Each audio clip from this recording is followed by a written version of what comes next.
paring Petruk Bagong kula mo kula Pak dawuh mo iki ana dayah wujud wanara wulune Kresna nggih wah nggih wis tau tumon Gong lagi iki aku ya rada apal wanara Pancawati ning sing ireng ya lagi lho iki aku Truk ha iya kita lenjanges mengko to Kisanak padha slamet tekan wong ing wis mangku kene Kisanak lho nggih Kiai lulus raharja sowan kula boten manggis alangan setunggal menapa sawangsulipun sembah kula mugi atur paduka Kiai Semar iya Kisanak wis tak tampa sembahmu aja kok sengguh aku mitambuh jenarakan aku durung taweruh ora neh yen aku durung wanuh mara matura sira iku wanara saka ngendilan sapa kang dadi aranmu Kisanak nggih kepareng kula nderek tepang Kiai kula saking Kayuwangan Puspawedar abdinipun Pukulun Bathara Daneswara dening Kang Sugih Mestani nami kula pun Kampi Permuja Kiai jenengmu Kiai Permuja kula napa nggih banjur duwe perlu apa dene sira teka ingkang getong kene Permuja ih kepareng munjuk atur Kiai dening Pukulun Bathara Narada tuwin Pukulun Bathara Daneswara kula kadhawan ngudi wangsulipun swarga kula ingkang menika sinebat Kembang Dewarna samangkidipun jarah rayah dening Prabu Rahwana namung lampahipun kula kedah swita Sinten Prabu Rama langkung rumiyin kula sampun sowan Sang Prabu Rama ing Pancawati kejawi kula matur badhe swita ugi ngaturaken Bini Sekar Dewarna wekdal menika jinarah dening Prabu Rahwana ing wusana Sinten Pancawati paring karampungan Sang Prabu Rama kedugi nampi paswitan kula waton kula saged ngrebat wangsul Sekar Dewarna saking Prabu Rahwana duh Kiai Semar jumbuh kaliyan dawuhipun Pukulun Narada menawi kula kapetengan kadhawan pasrah dhumateng paduka Sang Pamong Agung ing mangke peteng jagat kula jalaran Daring Semar pundi pening garing Alengka Kiai ingkang menika sawetahipun kula pejah gesang pasrah dhumateng paduka Kiai kanthi atur penyuwunan supados kula lebda ngrebat wangsul Sekar Dewarna saking taning Prabu Rahwana Kiai leng-lenging driya mangu mangun kun kanduhan riman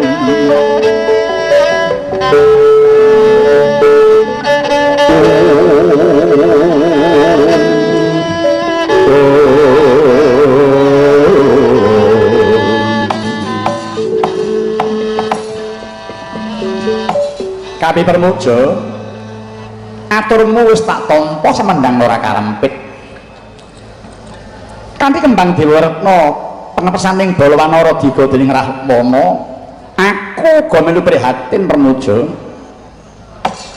pancen temen-temen oleh Prabu Rahwana ngudi marang sinaning Gustiku Prabu Rama sawadya balane iya Permuja tak tampa kang dadi aturmu sak bisa-bisaku aku bakal sabiyantu marang sira urip kasempatan pangudimu nggone bakal ngrebut bali Kembang Dewarna waduh Kiai sesembahan kula ngaturaken dinging panuwun dene paduka kepareng badhe sabiyantu dhumateng kula Kiai sumurupa Permuja negara Ngalengka kuwi negara gedhe tur batenge kuat posasat pager dengkul mubeng wektu iki kang dianggep mungsuh bebuyutan kuwi Sinuwun Prabu Rama utamane para rewanda janji ana kumriya ring kethek mesti dipateni mongko sira iku wanara mula supaya aja ngaestarani kudune sira aja wujud wanara kudu wujud menungsa lumrah Permuja iya jagat Diwatapa. Waduh Kyai, lajeng kados punanggen kula saged wujud menungso. Kula namung pasrah patu-patu Kyai Semar. Iya Pramoja iya. Muga ana keparing Gusti kang nyipta jagat.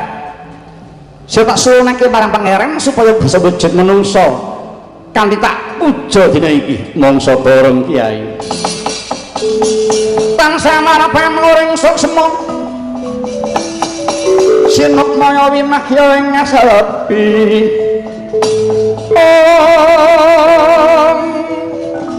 sinimpeng telenging kalbu pambukaning warana balen sakenit layape ngaluyut pinepesate spenoso musuhe ngrasa jati mangkala Sang Hyang Ismaya katil sampun mangsa semedi kami asta ngremet ponang kuncung sanalika ana kaelokan kan ngersakake dening Kyai Satam Gusti Kang Pejagat tansah anggotane nindadak sakala Sang Pramoja Wiluja jleb dadi sate ingkang pekik warnane.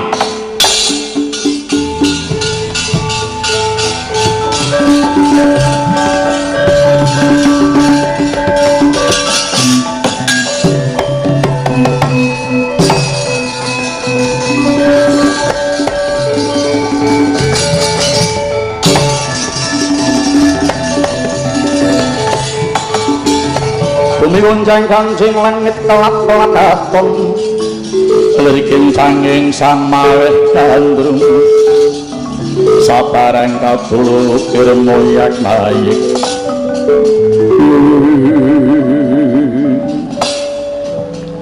Pramoja iki dadi bejamu ya nggih dene penyuwun kemarang Kang Nyipta Jagat kaiden Pramoja.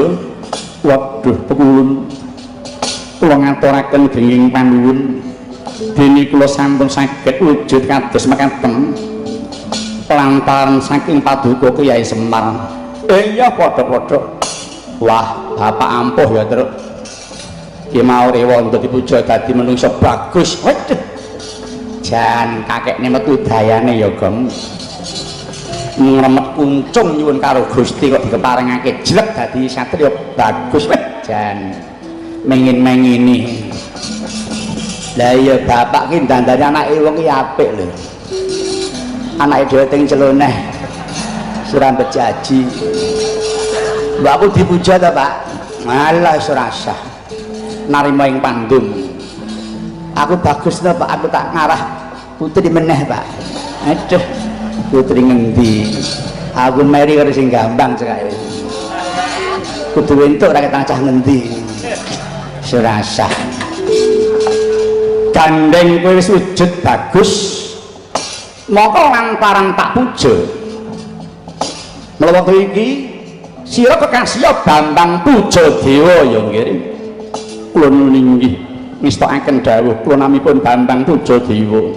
Iya wis ayo ingkang budal marang Praja Ngalengka aku bakal ngawat-awati monggo kula dherekaken Kyai.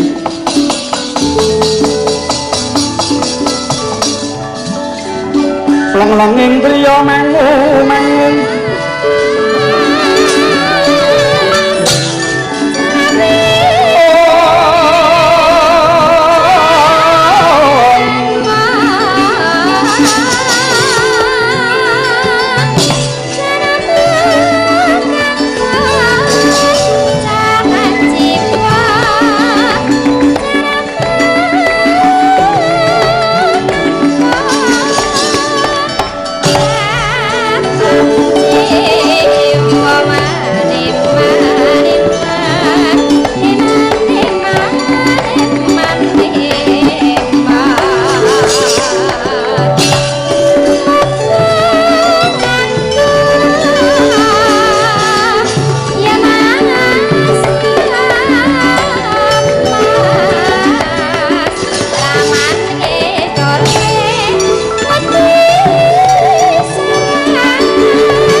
gelar pandang muncar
sira sangtuk ing ngarum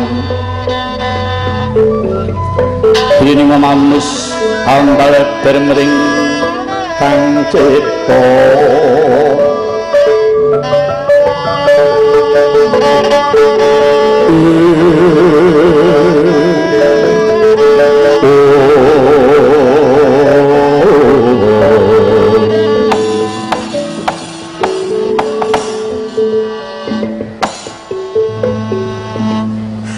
anak Prabu sampun kundhut dhateng kraton daya-daya pun bapa Cemadong dawuh kados pundi anggen paduka anak Prabu Ngupati Sekardiwarna menapa sampun tansah damel nggih anak Prabu nggih paman patih ing pangestu sampeyan kula pun kelakon boyong kembang Dewarta saking tanganing Kakang Daneswara kanthi kula pigadah kang Padiwerna padha karo kula pun ngregem Patining Rama sak munyuk-munyuke man.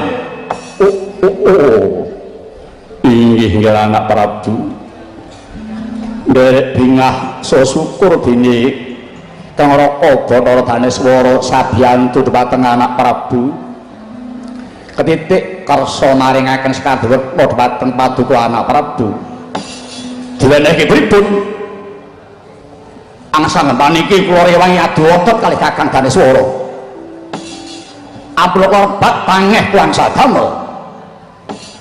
Oh, ngaten. Nggih. Sampeyan rasa mikir entuk kula kembang niki mawi cara pripun? Sing baku kula pun entuk gawe. Inggih anak Prabu. Kepara kula titip kembang niki sampeyan simpen nggih paman.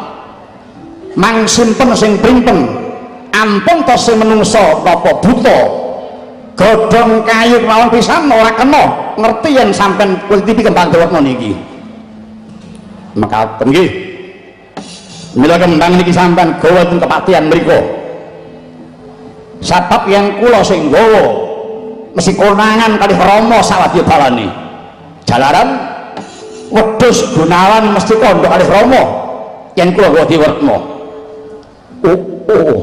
Inggih nggih kanthi awarating manah nggih ngestakaken paduka anak Prabu keparengipun bapa nyuwun Sekarso badhe kula wangsul dhateng kepatihan monggo sanantama mawon.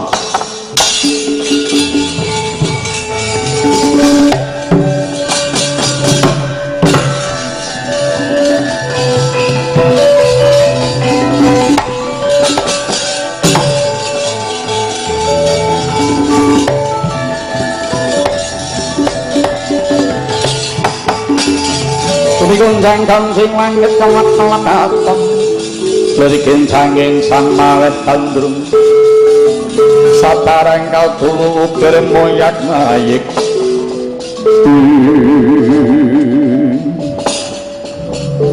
Gandeng sampun nampi Sekar Dewarna nggih. Keparengipun bapa nyuwun pamit wangsul dhateng Purwadikaran. Nggih.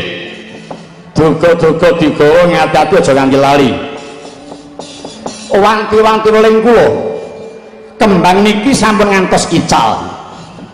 Kanthi kembang niki ilang niku sami kalian Paman Patih kelangan nyawa. Mudeng. Inggih. Mugi-mugi pun Bapak pinter ngingitaken Sekar menika anak Prabu. Parengipun Bapak nyuwun pamit wangsul dhateng kepatihan. Tuli badhe nyimen Sekar Dewarna menika anak Prabu. Mongso para mulih sampeyan ngreksa Paman Patih.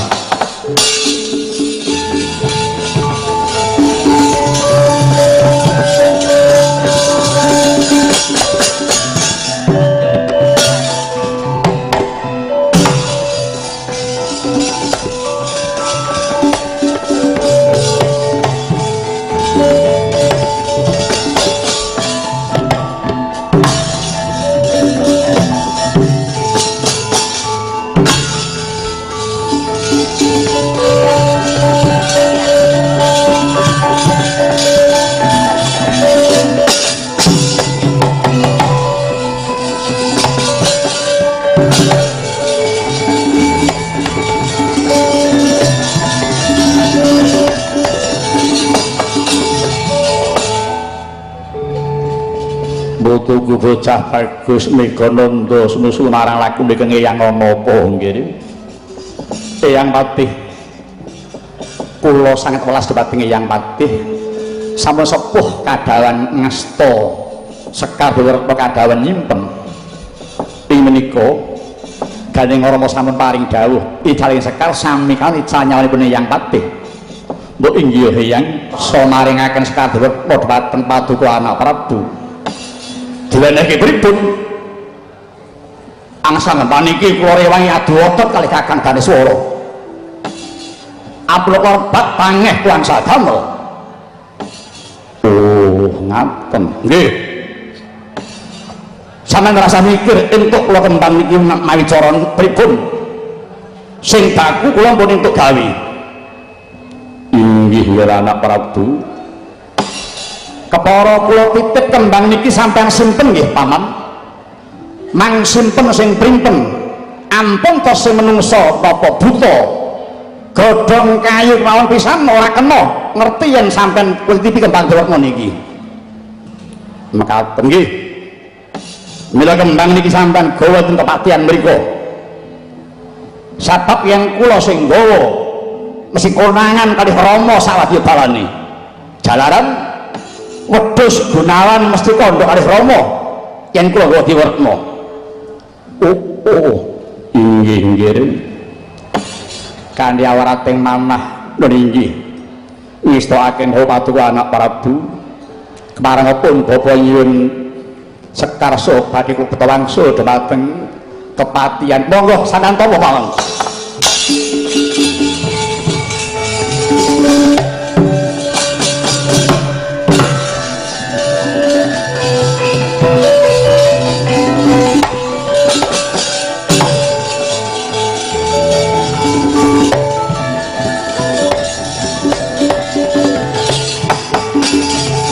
Gunjang kang sing langit telat-telat dateng lirikin sanging sang mawet tandrum sabarang kau tulu ukir moyak mayik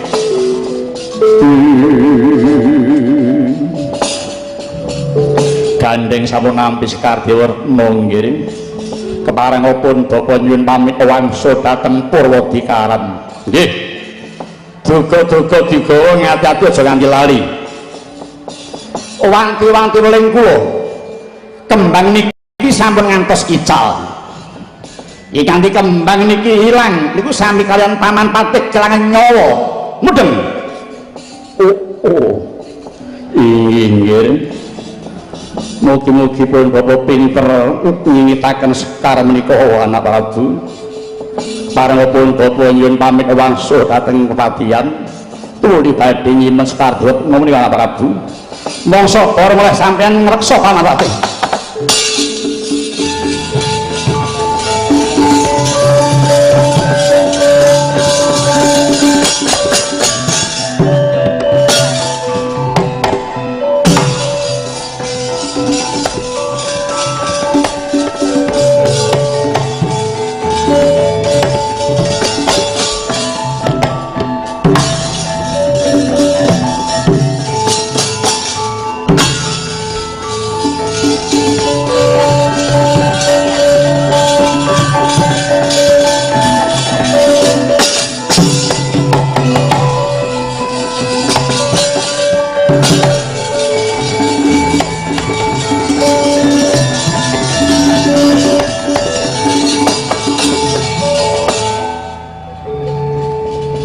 tuku bocah bagus mega nanda semusu marang lakune keng Eyang ana apa nggih.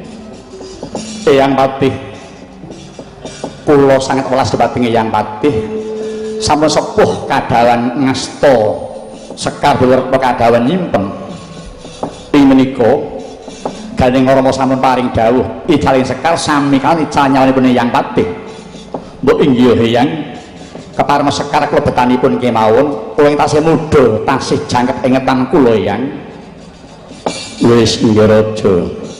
Sing nampa dawuh iki pun Eyang mung kalinari bejaning uripku ya nggih.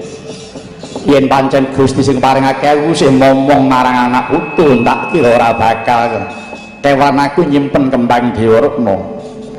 Waduh Eyang Patih paduka menika sepuh sampun lalen. Wis inggih wis dongakno muga-muga aku aja nganti kelendran nggonku nyimpen kembang Dewarna. Oh inggih Eyang ngatos-atos dongamu Kang Pak Jaluk nggih.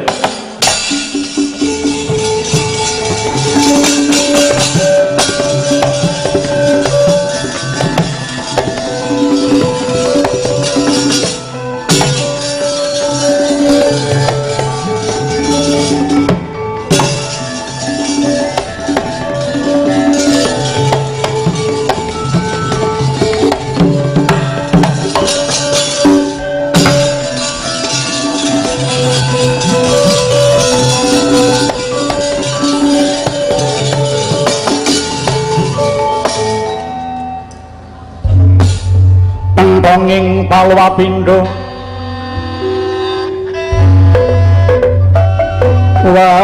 wangsiting kakung karajan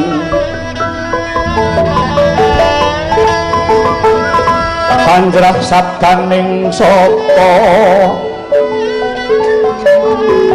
kakuluruk asahuran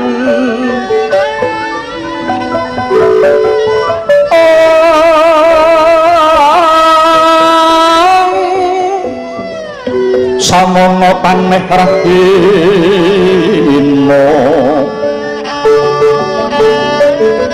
meko pangkaton sumirat wetahan soroting haruno lerene praning sari ratu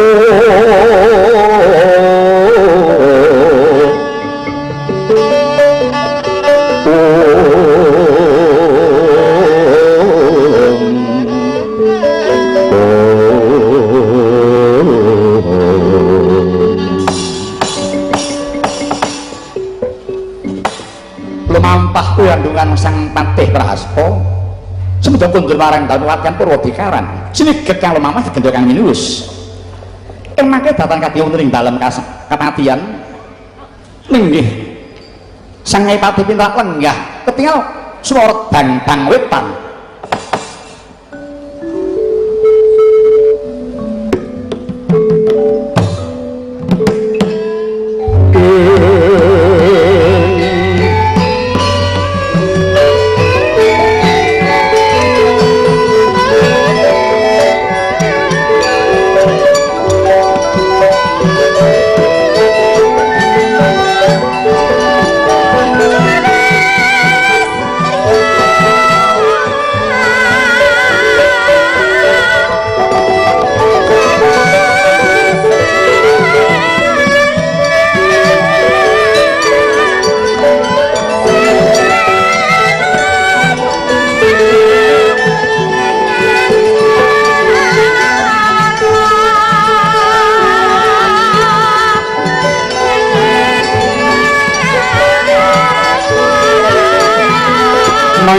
Tias puminang muni manung sungi ngomong usike wala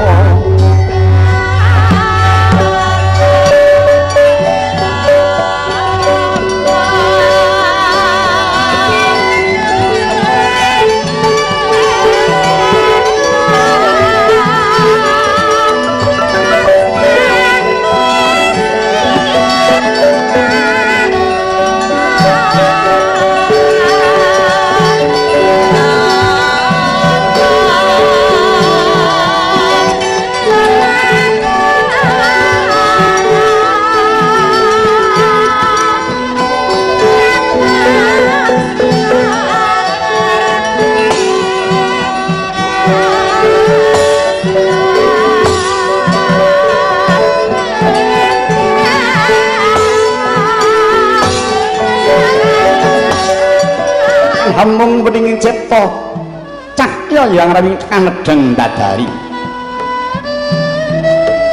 sebelak padang ke batin paningal tonton sang saya katon manis semulak seming Iwan Condro Cinondri ayah saya kino Remojo kang tinari koromo Hino himando sami sumiri kaya-kaya datu semring sang ratu ning dalu terus narata sorga mancung biar dinelar inding Cakrawawa gunung-gunung batang ngawe lelengkai kaya dinambar hanggal binabar jajar-jajar kediting langit pindolo ngidan rinenggo roning krayaning pating garendel gegerondolan ules-miles tiyanyah pinulas timbang ngarep niku wonten kasatring sakelang ngembah yasaning Saraga Prabu Sumali aston dalem patian yang Purwadikaran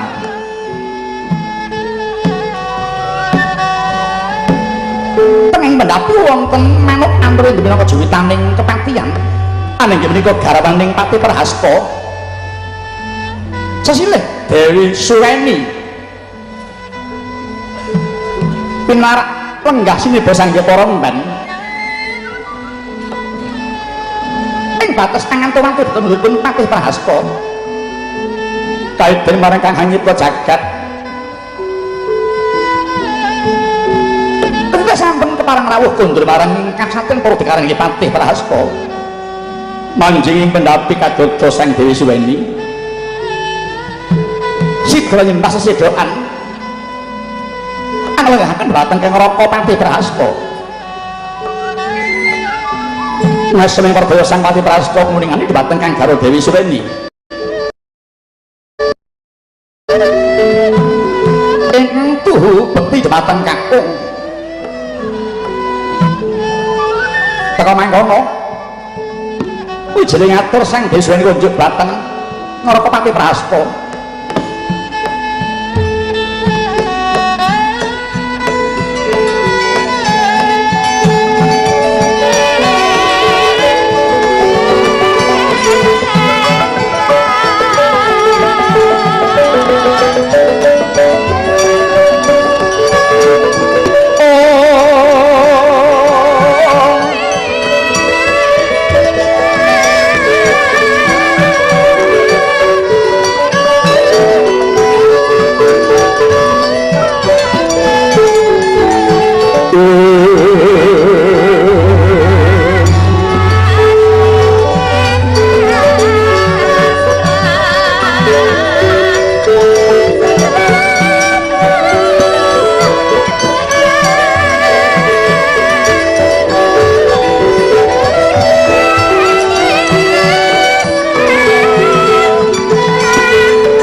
sira santi hingar hing manis ambale permering cipta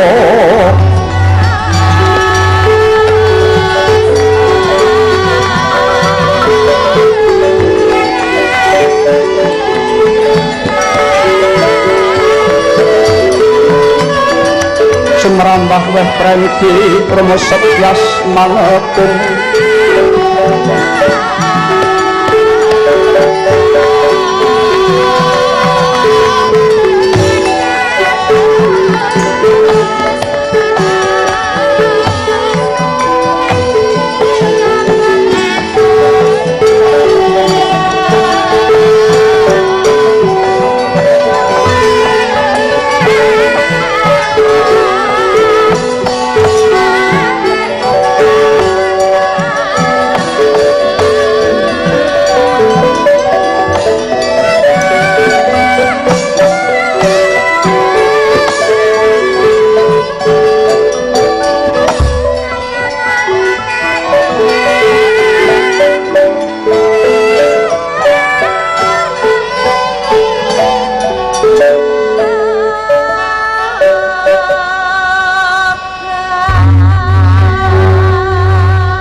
niyah ning talaga kadilangit mambantang pasulana pamaneka wingkang tulya kusumaya semawur lumrap kang sekar dadi jalaga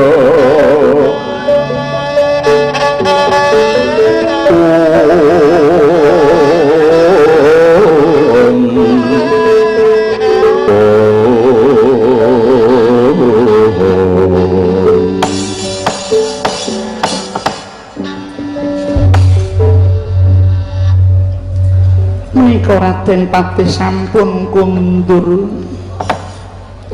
Iya Yai Dewi Suweni pun kakang wis kundur nggone Sibono Kraton Ngalengka Nyai. Kula nuwun sewu teka ing mestaka paduka ketingal wonten sorot anelai menika sorotipun menapa Raden? Sumurupa Nyai iki soroting kembang Dewa Retna.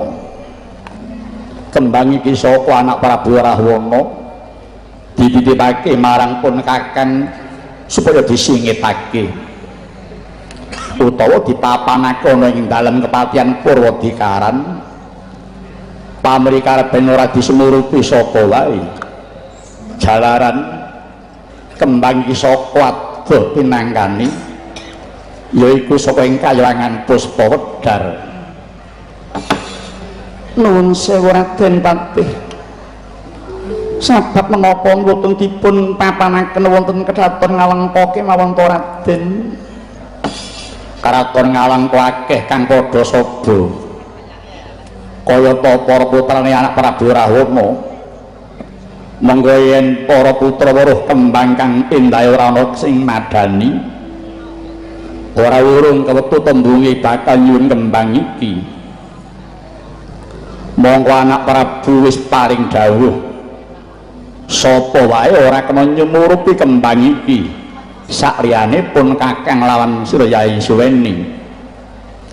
Mekaten Raden. Iya gandeng bab nggon nyimpen kuwi luwih prapet wong wadon tinimbang wong lanang. Mula Nyai pun kakang titip kembang iki tumuli singit marang papan kang ndelik klebu aku dhewe aja nganti nyumurupi nggonmu nyingitake Nyai. Nyuwak langen ning kalang nyewana kelar pandam muncar dina menika koneng surem sorote tanpadang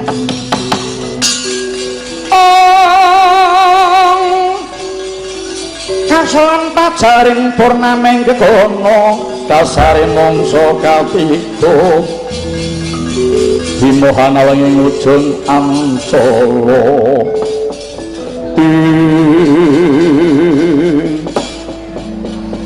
nulingi ngestakaken dawuh mugi enggak dipun paringaken Raden. Mara tampa mono pun kakang bakal manjing marang pamelengan nuhun jidan manembah marang pangeran Yayi ngestakaken dawuh Raden.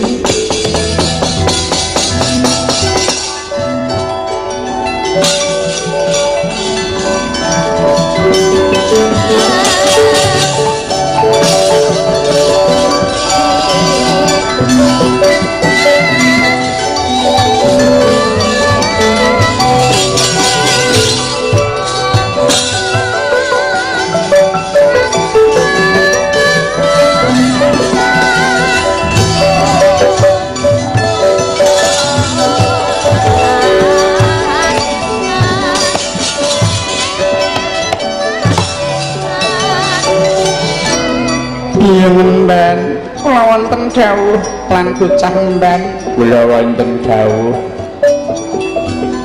aku wis ngasta kembang Duratna mbak anggo cunduk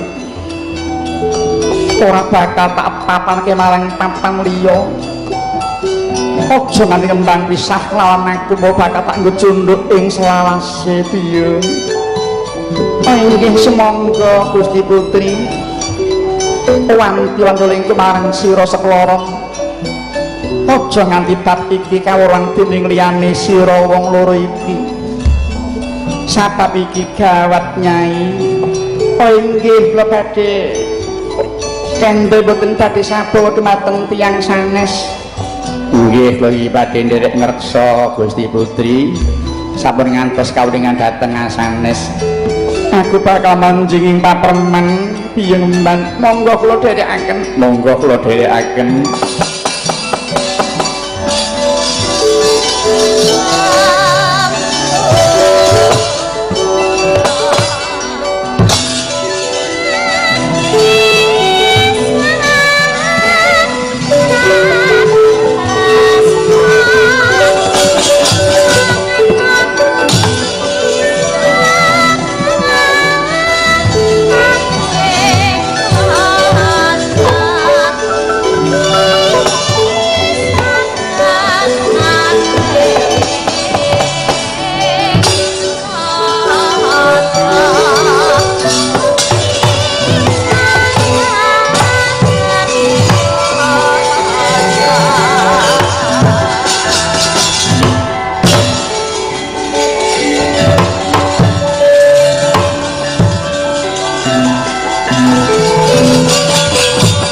yen pangkuso mengku sang tiah utama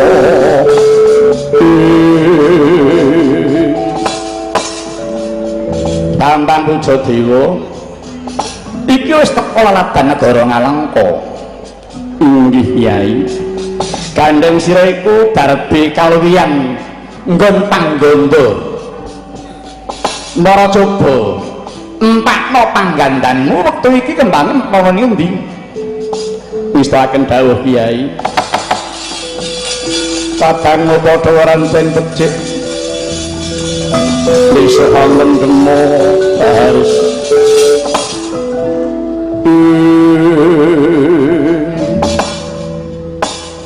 Kyai Semar piye Pujadewa sareng kula mata aji penggandan sekaripun mapan ing sisih lerwetan nika Kyai mapan ing sisih lerwetan kae ninggih kaluhuran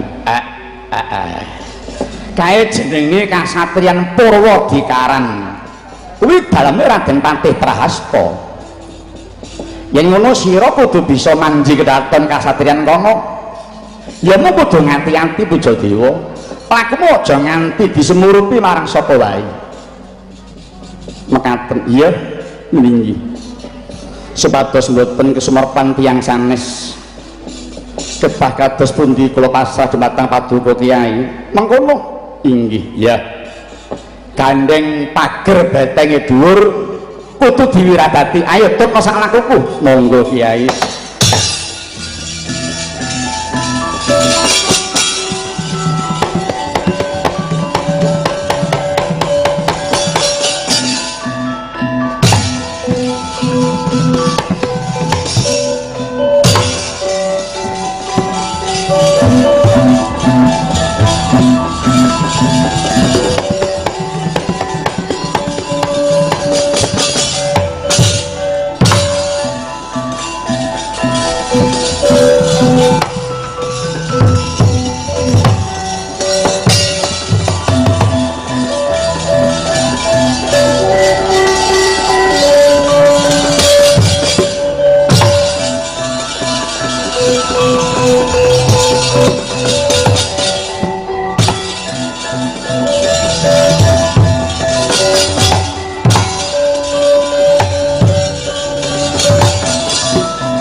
Wah, nganggo cara apa iki, Truk? Lah iya iki terus piye iki? Monggo nek metu lawang kono wong sing jaga pirang-pirang.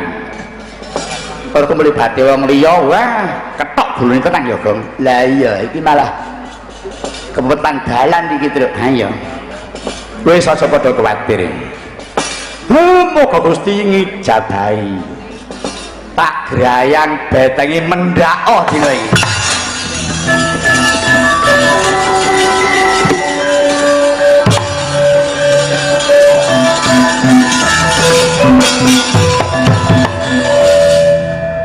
Kiai piye mawi menapa kok lajeng mendak bedengipun mung tak grayang nganggo tanganku. Wah, jan melok tenan bapak itu. Wah, tangane ora pati apik ning kok nek nggo grayang kok jan sekti men. Wah, mulya sibu ya moh pisah karo bapak ya. Wis ketidayane grayangane tangane bapak. Iya. Mula jodoh nyepeleke wong tuwa ya. Wong tuwa kuwi Allah katon. Aja do ngenyek karo wong gerang. Mboten Pak. Jan ora nyana bapak wis saiki jan metu dayane. Aku ora ilang di bapak ngene iki, Pak. Matur sembah nuwun. Anu Pak mbok njaluk tulung nyang omah wae kae grayangan bintang ambur arep tak ganti, Pak. Ora sah. Iki ora kena dienggo guyon. Kene ora jan penting ora bakal tak tindakake. Gandeng iki wigati mula kudu tak tindakake. Dadi kala mangsa kudu aku ngetokke karo katiyasanku. Ning ya mung kala-kala. Aku nek kerep ditokke katiasane malah ngabar. Aja kerep-kerep metu Pak wis. Nek perlu wae ditokke. Ha iya. Iki barang hujan aja kesuwen. Ayo ndang mlebu kono.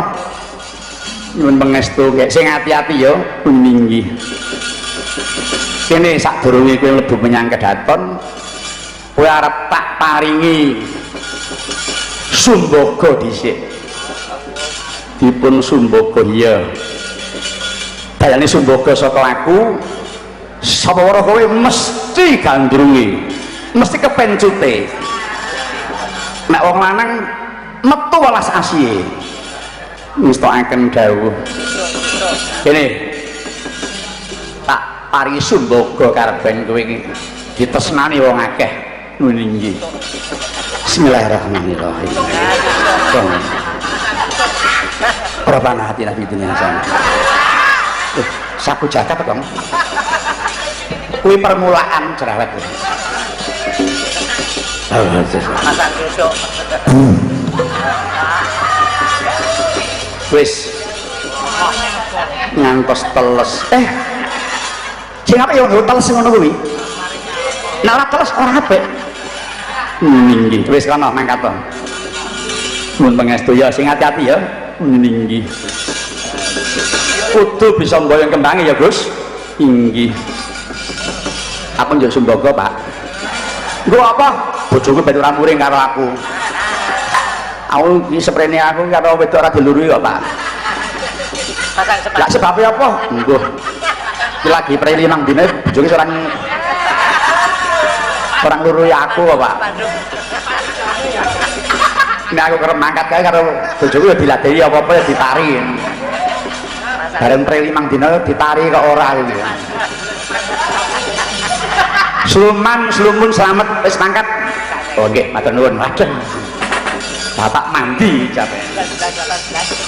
Ya aja mban cindhe to mo. Anake diparingi kabeh. Kowe yo njaluk sumbaga. Iya no. Nderek ndoro nek ra disumbagani aku ora tresnani wong. Iya kene.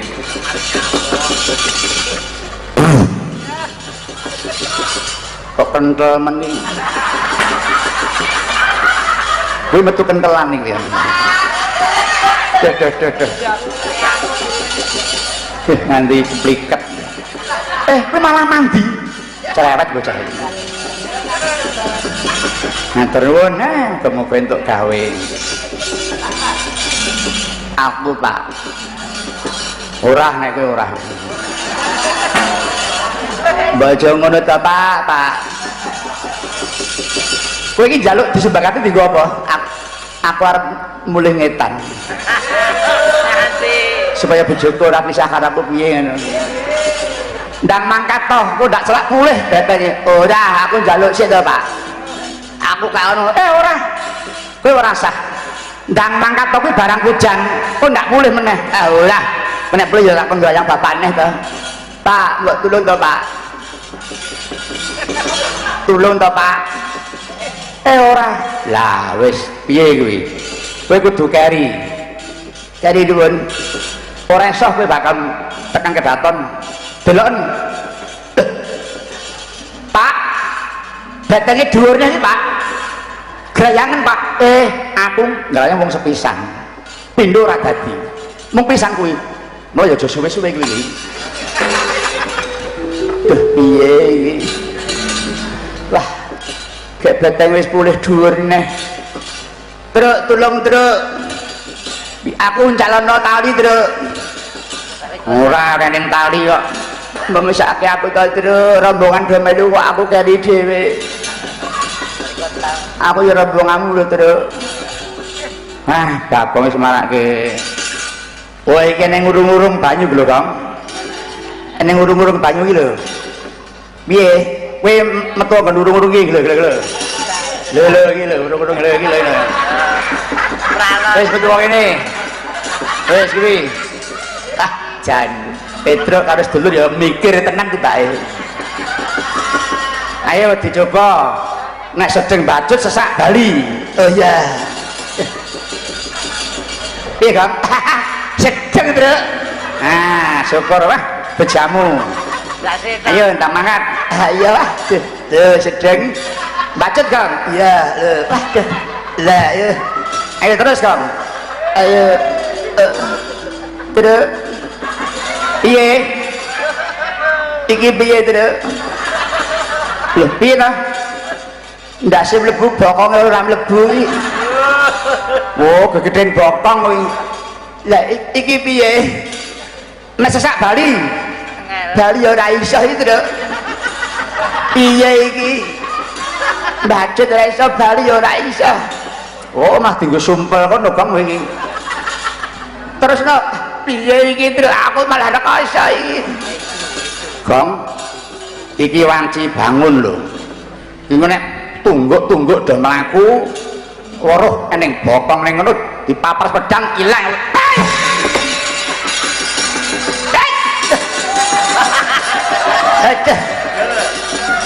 Waduh.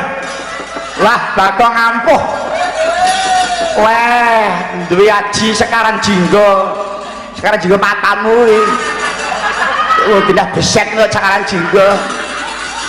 Oh, malah melowek. Wah, kelangan kulit bokong.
Ingsun kemelingan ngulati Gusti pemet pemindah kang wani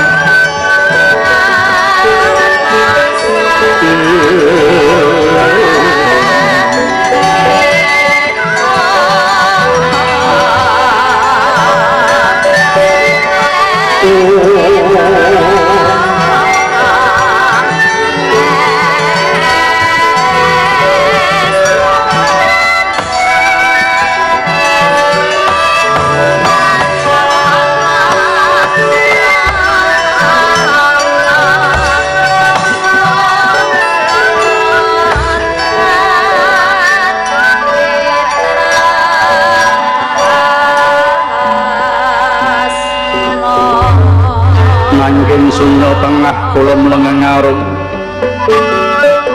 Tungkara sang Brahmana tandingdah swarane madu drangka manut kembang rarap ning rimang kriyan ning kangka maroma sangga jaya kanto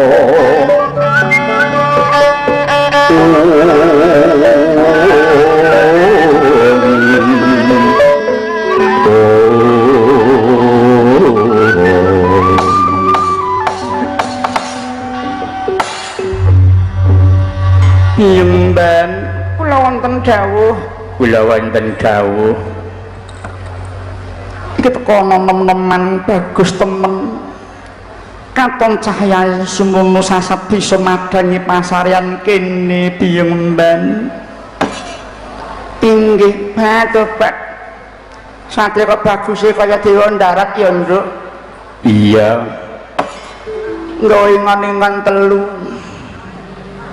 padake ngon-ngon awake dhewe Truk ora oleh ditoke dhewe kaya kepis ngono aran wong kaya ngon-ngon dipun dangu mawon Ndara Putri iya Biyung bocah bagus marang aku sira iku sapa nuling Sang Dewi kula saking laladan Pradikaran mriki nami kula Bambang Kujadewa Sang Dewi lajeng paduka menika sinten aku garwaning Raden Pantih Prasto sesilihku Dewi Suweni Sang Dewi Suweni kepara nyata wayah dudu wayah sira manji kedatolan jumujuk ing pasaran iki apa sira ora konangan karo pawongan kepatian kene Kujadewa inggih Sang Dewi setunggal kemawon boten wonten ingkang ningani lampah kula Kusuma Dewi Patobat yen ngono pancen pinasti dening Gusti sira ditemokke karo aku wong bagus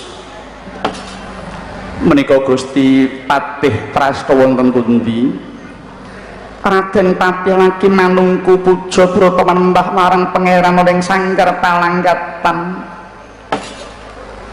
sampun meh para enjang teka dereng purna anggen panembah Sang Dewi pancen mengkono ing saben dinane kok wong bagus Raden Patih Persasat wis ora nate kumpul karo aku jarakan ngrumangsani wis sepuh wong bagus mekaten kepara nyata batobat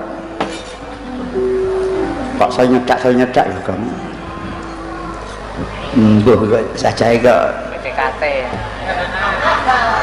apa wis greng apa ini ya mbuh lihat saya wis suwe ora kambah kaya dalan kok ora kambah lah kuwi mau ngandhake nek jare sing lanang wis sepuh sudah iso apa-apa Bang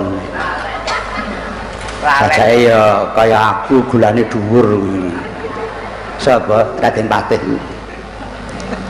Sang Dewi menawi mekaten kula nyuwun pamit badhe medal saking pasaryan mriki awit kula wajrih kaselak konangan dhumateng para mban sanesipun Sang Dewi para mban wis padha momong marang aku ngerti marang gelagatku iki mban sing tak percaya kabeh ora bakal ngandhakake lelakon kang tak lakoni sampun kuwatos Gus kula menika ngreksa kalih Ndara Putri saged nyimpen wadosipun Ndara Putri nggih ampun kuwatos Yung apa sing dhuwur kae kok plirak-plirik karo aku iki Yung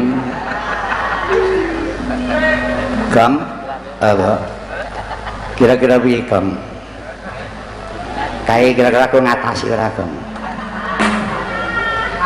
ngatasi kena untune ketok kabeh ngono kok. Mas. Lah iya. Lah jan gingsul kok kabeh. Aja Mas. Kuwi merongos ora gingsul. Ora sampe bedake. mengko dhisik Bambang Kujadewa aja daya-daya sira metu saka kedaton kene wis tak kandhake mau ngarep yen iki ora kersaning pangeran Mokal bisa manji raton ketemu karo aku wong bagus dadi cekani sira diutus dening pangeran supaya bisa nambani kangenku marang priya Pujadewa. Oh tenan to kangen iya kangen karo wong lanang iya pancen bapak elok tenan sumbagane mandi tenan lah iya aku dipelera iki sing tuwek wis ora jalan gong kare mudare ngono tak mleroki aku nek di petingan liya petingan apa mari ngujurke ngalor kok petingan ngono duh Gusti nyuwun kiyat Gusti kon dadak sambat ngono apa patopat rasa sambat Raden wong bagus ayo aku tambah ana kangenku ya wong bagus Raden Ayu dosa menapa ingkang kula sandang menawi kula badhe wani bergonjak dhumateng Raden Ayu sira ora dosa jalaran bisa nulungi marang aku jroning aku wis sepi rasaku kaya ngene iki kanthi sira wis ana kene rasaku kaya urip ing jaman anyar meneh Pujadewa ning kosok baline yen nganti sira ora bisa nambani kangenku mugo pengin nindakake sapataning piyaran wanudya selawasmu bakal nyangka dosa kang tanpa ana pangapurane Pujadewa tobat satria kok bagus e kaya teot mangke rumiyin njenengan menika garwa patih wong wis dikandhake Raden Patih ora iso apa-apa kok dadak ngomong nyandak ngene kok dadak sampun ngados ngaten to ora yen ora yo lengen iki tak candhake batobat astane kok halus banget batobat bagus e kok kaya wis tok yen nyanding karo aku lewet ya ngenclek ae ya truk kangen suwet wis ora diambah iki ya sing wedok ya ayu mesti ya pilih iki timbang karo sing lanang oleh nang ya mengongoh ngono ya buta iki bagus lah ya iki stawuruh karo si Weni lho iki karo lah ya ning stawuruh iki aku ning endi metesih yang ini iki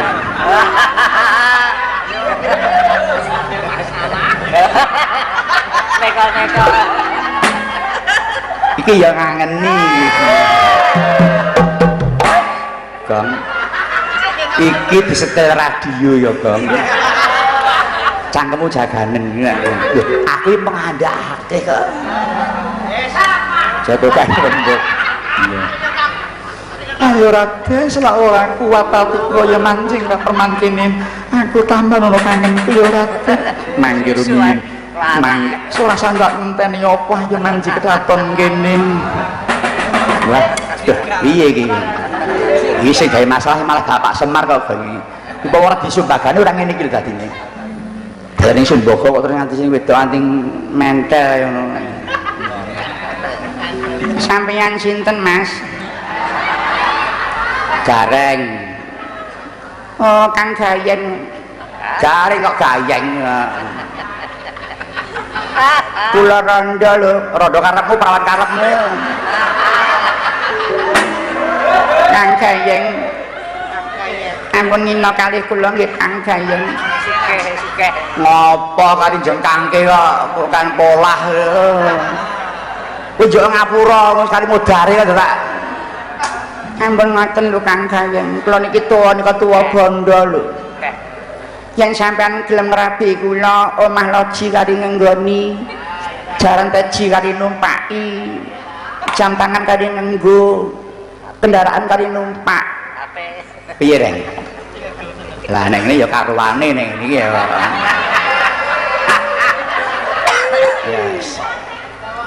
yes iki ya sing ora rabi wong ya rabi bondo paningkah tak mudhara ati ya oh mabuk ini elek garing-garing capeng jan kaya porong teko wis teko Pripun Kang Gayeng?